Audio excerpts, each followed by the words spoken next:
NCERT की जानिब से तालीमी साल 2026-27 के लिए 9वीं जमात की नई समाजी उलूम की किताब जारी की गई है, जिसमें कौमी तालीमी पॉलिसी 2020 और national curriculum framework for school education 2023 के तहत तैयार की गई इस किताब में understanding society India and beyond में पहली बार 1975 से 1977 के इमरजेंसी दौर पर एक अलग बाब शामिल किया गया है।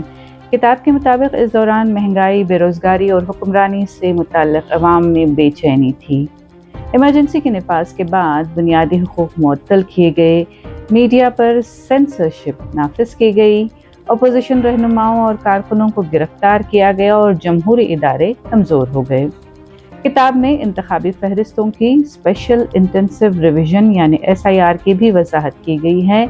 इसमें कहा गया है कि इस अमल का मकसद तमाम अहल वोटरों को शामिल करना और गैर अहल अफराद के नाम निकालना है। साथ ही किताब में ये भी लिखा गया है कि इलेक्शन कमीशन गलत मालूमात और जाली खबरों जैसे चैलेंजेस के बावजूद गैर जानिबदारी से इंतखाब कराता है।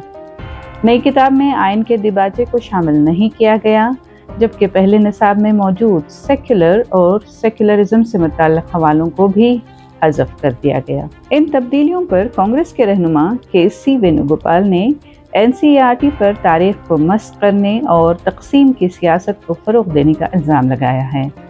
दूसरी जानिब मरकज़ी वज़ीर तालीम धर्मेंद्र प्रधान ने इन तब्दीलियों का दिफ़ा करते हुए कहा कि नई नस्ल को इमरजेंसी के बारे में ज़रूर जानना चाहिए ताकि हिंदुस्तानी जमहूरियत के उस दौर को समझा जा सके।